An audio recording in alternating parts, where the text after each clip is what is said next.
É possível um vulcão entrar em erupção no Brasil em 2023? Será que é um vulcão escondido em São Paulo? E o suposto vulcão de Nova Iguaçu, no Rio de Janeiro? Qual é a verdade sobre ele? E se eu disser que existe um vulcão que pode causar um caos global em caso de erupção? Você acredita? Se sim, vamos juntos descobrir tudo e muito mais neste vídeo cheio de mistérios e segredos dos vulcões brasileiros e mundiais.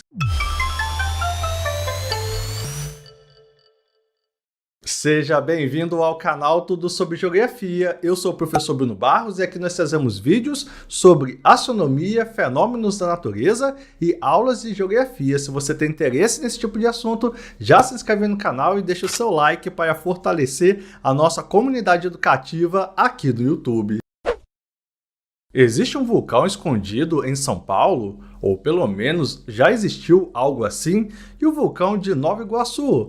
Qual é a verdade sobre ele? Neste vídeo vamos fazer uma análise detalhada sobre os vulcões brasileiros. Eu resolvi fazer este vídeo devido ao sucesso do meu último vídeo sobre esse tema, que pegou mais de 1 milhão de visualizações, e eu percebi que vocês têm muitas dúvidas sobre esse tema. Então, com base nos comentários daquele vídeo, eu produzi o vídeo de hoje. E eu quero pedir para você que sempre me acompanha aqui no YouTube, que sempre assiste os meus vídeos, que assista este vídeo até o final, pois só assim você vai entender de fato o que está acontecendo. Não seja como muitos que só olham a capa e o título do vídeo e já sai falando um monte de coisa sem entender a ideia do vídeo. E já comenta aí a sua opinião sobre o tema. Você acredita que um vulcão pode entrar em erupção aqui no Brasil? Neste caso, em qual estado isso poderia ocorrer? Comenta aí, pois a sua opinião é sempre muito importante. Vale destacar que, ao comentar, você precisa ser educado nos comentários. Comentários desrespeitosos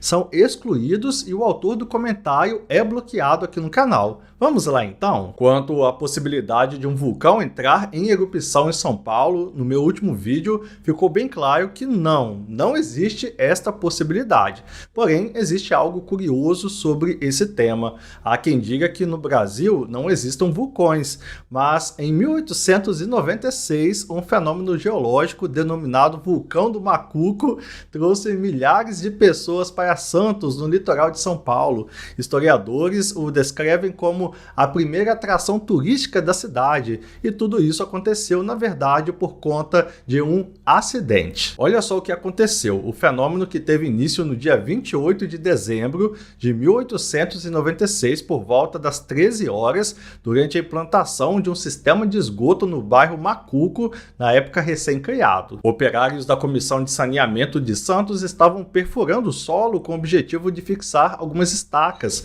Após colocarem um tubo de aproximadamente 17 metros, uma forte corrente de ar frio saiu pela tubulação. O que eles não sabiam, porém, é que se tratava de um bolsão de gás. O gás começou a sair e, quando ele chegou na atmosfera, ou seja, no ar, ele entrou em ebulição. Ele teve uma ignição, pegou fogo e, junto com isso, começou a sair uma lama avermelhada, resultado desse bolsão de gás que foi rompido por esses trabalhadores. Começou a pegar fogo, sair fogo, e eles não entendiam o que era aquilo e começaram a ficar assustados. Sendo assim, a região litorânea possui muita matéria orgânica, o que gera gases poluentes para a atmosfera. Como estava de forma subterrânea, os gases se concentraram naquele local, e quando o pessoal foi escavar, aconteceu esse problema que nós estamos falando. O vulcão do Macuco permaneceu por aproximadamente um mês em erupção, ou em atividade, por assim dizer, e ninguém entendia o que era.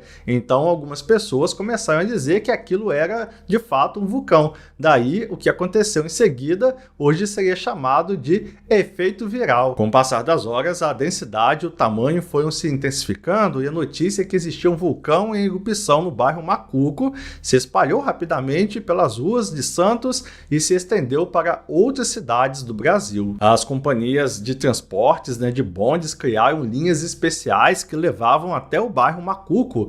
Empresas de navegação também começaram a levar as pessoas que queriam ver o fenômeno, já que ficava próximo do canal do Porto de Santos, além das pessoas que iam a pé para assistir o espetáculo. Muita gente se aproveitou da situação para faturar. No caminho até o vulcão do Macuco, várias pessoas vendiam amendoim, bolinho de fubá, pamonha, limonada, pastéis, entre outros alimentos e bebidas. A imprensa de todo o estado de São Paulo noticiou sobre o vulcão do Macuco e mais de 8.000 pessoas chegaram aí até a primeira atração turística de Santos. Porém, algo inesperado aconteceu. Sim, vamos falar do fim do vulcão do Macuco. Foi uma loucura na cidade na época. Depois de um tempo ele foi diminuindo as chamas e aí acabou apagando e sumiu, porque o gás chega uma hora que ele acaba, não é mesmo? Vale acrescentar ainda que logo depois descobriram que era um bolsão de gás, mas como já estava popularmente conhecido como vulcão, permaneceu desta forma. É um grande fato para a história da cidade. Um dos fatos curiosos da história de Santos é esse vulcão, essa história do vulcão. É algo que realmente passa de geração em geração.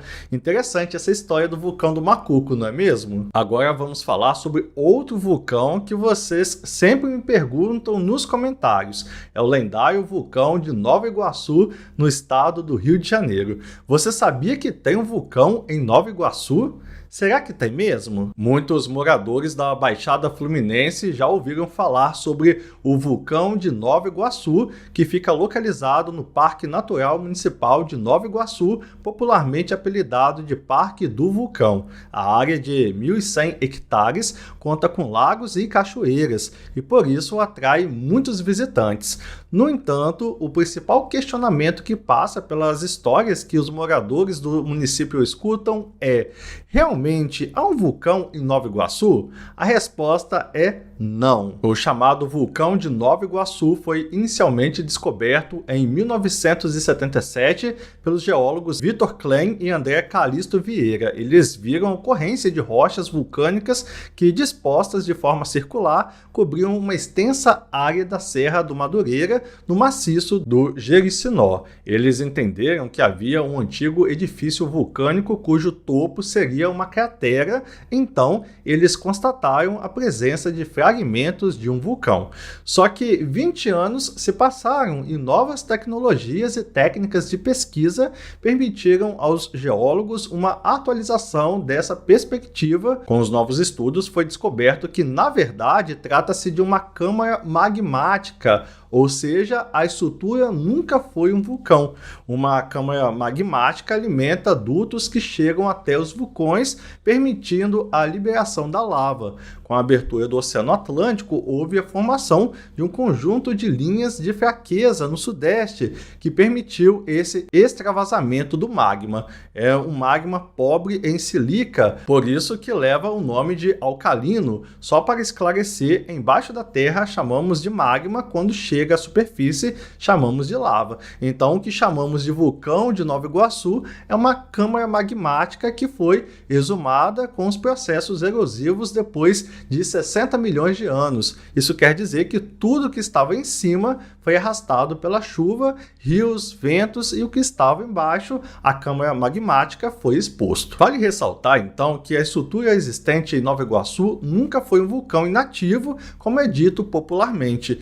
Uma pergunta simples que fazem: se pode haver derramamento magmático daqui a 40 ou 100 anos talvez. Não, não era um vulcão, então não tem como ficar ativo. Vale destacar também que, mesmo não havendo um vulcão, a área é de suma importância para as pesquisas. Enquanto o evento geológico, essa câmara magmática precisa ser mais estudada para entendermos a sua formação, desenvolvimento e finalização. Na verdade, toda a faixa de linhas de fraqueza precisa ser estudada para que possamos compreender melhor o fenômeno e suas consequências. Então vale ressaltar, a importância da área, que também atrai visitantes e turistas. Enquanto o patrimônio geológico que gera turismo para a região, o valor é mais alto ainda. É valorizar o que a Baixada Fluminense tem, a sua geodiversidade. Por isso, foram criadas unidades de conservação para proteger o meio ambiente e manter uma história geológica que possa ser contada para as novas gerações. Em resumo, na década de 1970, dois pesquisadores disseram que havia um vulcão extinto em Nova Iguaçu. A partir de 2004, a mídia começou a falar sobre isso e as pessoas começaram a querer fazer um parque em homenagem ao vulcão. Mas, em 2006, outros pesquisadores estudaram as rochas da região e descobriram que elas não eram de um vulcão, mas sim de um tipo diferente de formação geológica. Então, em 2009, a comunidade científica concordou que não havia vulcão em Nova Iguaçu. As rochas da região eram, na verdade, parte de uma estrutura subterrânea rara que é exposta na superfície da Terra. No entanto, muitas pessoas ainda acreditam que há um vulcão em Nova Iguaçu e isso é promovido por grupos de turismo, mas a região não deixa de ser importante e vale a pena sim visitar. Me conta aí se você acredita na existência do vulcão de Nova Iguaçu. E o terceiro vulcão brasileiro que vamos analisar agora é o vulcão em Poços de Caldas. Poços de Caldas e toda a região são privilegiados por serras, terras ricamente férteis e paisagens exuberantes. O que muitos não sabem é que tudo isso é resultado de um vulcão extinto, em cujo centro situa-se hoje a cidade de Poços de Caldas. A região sofreu há 80 milhões de anos uma intrusão, uma espécie de enxerto de rochas alcalinas no solo já existente e com um movimento intenso das rochas e do magma que foi expulso durante a erupção vulcânica. A região foi elevada a mais de 500 metros de altitude em relação ao nível do mar. Com o tempo, essas mesmas rochas esfriaram e o centro do vulcão sofreu um desabamento, formando uma espécie de enorme cratera que deu origem ao que hoje conhecemos como Planalto de Poços de Caldas. As serras que dominam a paisagem da região, na verdade, fazem parte das bordas da caldeira do vulcão. O tema do vulcão é bastante conhecido e com alguma frequência vocês me perguntam sobre ele. Esse vulcão era enorme, com cerca de 40 quilômetros de diâmetro. Por ser tão grande, se formou uma grande caldeira com vários vulcões pequenos borbulhando dentro dela. Isso aconteceu durante milhares de anos. Foi essa atividade geológica que deu origem às águas sulfurosas e às riquezas minerais que fazem parte do complexo alcalino de Poços de Caldas, o único no mundo com essas características. Vale destacar que o que vemos hoje, com uma topografia mais elevada, não é exatamente o edifício externo do antigo vulcão, mas sim suas porções mais interiores, o que é chamado de caldeira. Em grande medida, o antigo vulcão já foi erodido. Essa incomum formação geológica trouxe muitos benefícios a toda a região, loteando-a com diversos atrativos naturais devido ao excelente clima, águas de características térmicas e sulfurosas, picos conhecidos mundialmente e solo rico em minerais que tornam a terra naturalmente fértil. O Planalto de Poços de Caldas e suas cercanias criadas pelo extinto vulcão não são apenas um elemento geológico característico da região. Graças a ele, a cidade de Poços de Caldas e toda a região ganharam muitos benefícios, seja no campo econômico, turístico, científico, histórico, além da exuberância arquitetônica e paisagística. Bem, até aqui analisamos os vulcões, ou pelo menos a possibilidade de ter existido vulcões no território brasileiro no passado e no presente. Agora vamos falar sobre algo real. Trata-se de um vulcão ativo em nossos dias que pode trazer muitos transtornos, não só para o Brasil, mas para todo o mundo. Vamos analisar agora como um vulcão pode provocar caos global em caso de erupção.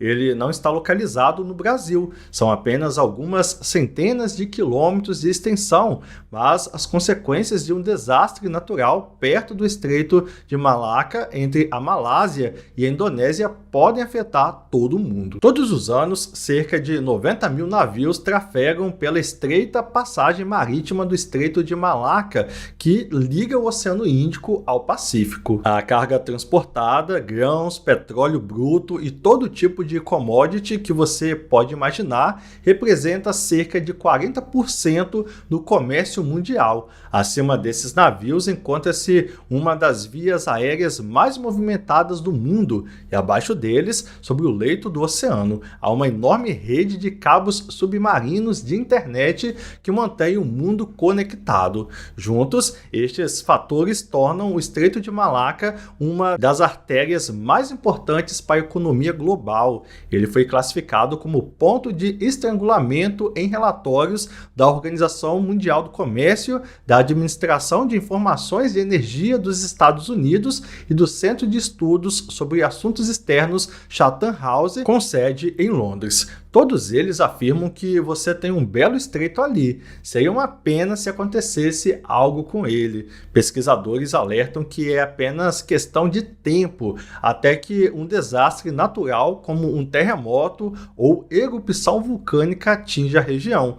E quando isso acontecer, as consequências afetarão todo mundo. A interrupção das principais rotas comerciais é um problema consistente devido à criminalidade ou a erros humanos. A pirataria é um flagelo na região há muito tempo, mas o estreito é fiscalizado em cooperação pela Indonésia, Malásia, Singapura e Tailândia, ficando geralmente sob controle. Mas com 2,7 km de largura mínima, o local não é suficientemente estreito para ser bloqueado por um porta-contêineres errante, como ocorreu no Canal de Suez no ano de 2021, com um navio que tem 400 metros de largura. As maiores ameaças ao Estreito de Malaca, que separa a Península Malaia da ilha indonésia de Sumatra, estão no mundo natural. Dentre os muitos mapas preocupantes da atividade na região, o mais notável é o que reúne os vulcões ativos e terremotos recentes do planeta. A costa de Sumatra e a parte mais ao sul da ilha de Java, seguindo o curso da fossa de Sunda,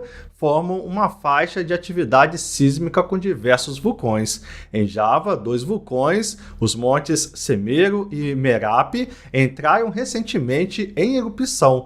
No Estreito de Sunda, que separa Java de Sumatra, fica Krakatoa e a leste está o Monte Tambora. Sua erupção em 1815 causou queda na produção agrícola até na Europa e no leste dos Estados Unidos.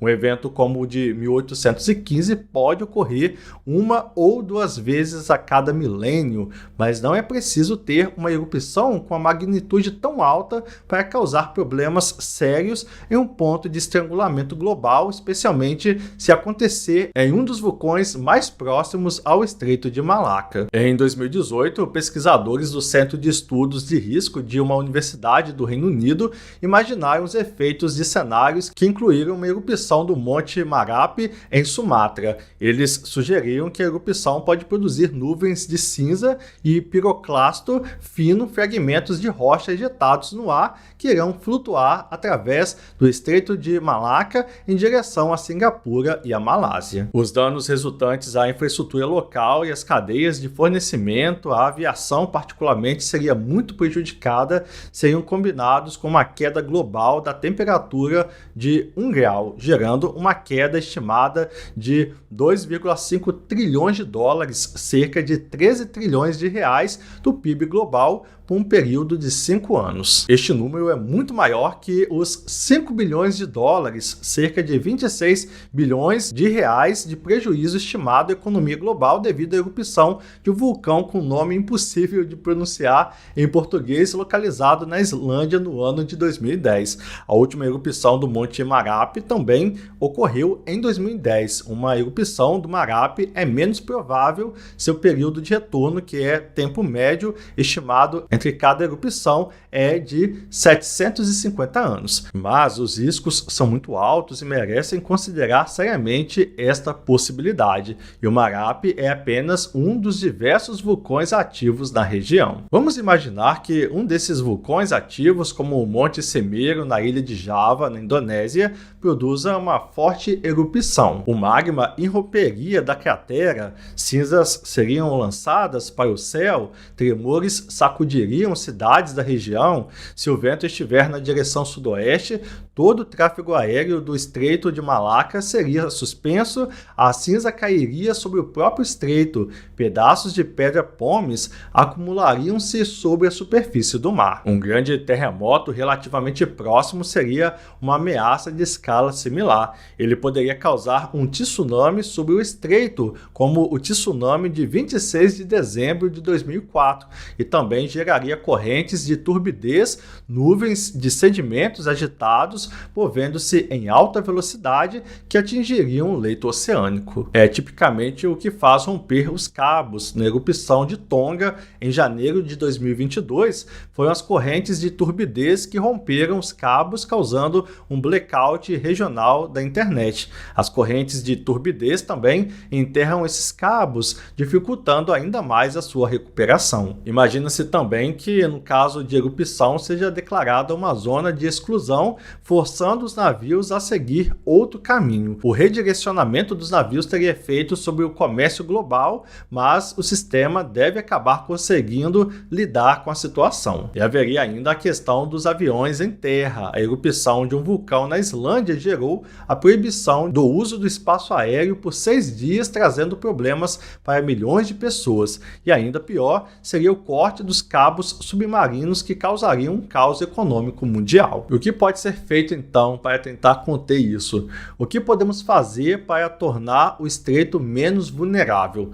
Não temos como parar os terremotos, isso é verdade. A Comissão Oceanográfica Intergovernamental e a Unesco elaboraram sistemas de aviso precoce para eventos como tsunamis. Existe um serviço em operação, o Sistema Mundial de Aviso à Navegação, que alerta o transporte marítimo sobre desastres geológicos ou climatológicos. A Guarda Costeira japonesa é o coordenador oficial da região, que inclui o Estreito de Malaca. No momento, precisamos melhorar não só o monitoramento dos vulcões. Um aviso de erupção com até algumas horas de antecedência faz uma grande diferença, mas também a sua identificação. Além disso, a melhor preparação é a diversificação. Mais satélites com internet ajudariam. Os países da região também ampliariam sua resiliência, lançando novos cabos submarinos que sigam caminhos diferentes dos atuais. A China parece estar adotando esta prática com relação à navegação. Há anos ela vem tentando construir um canal através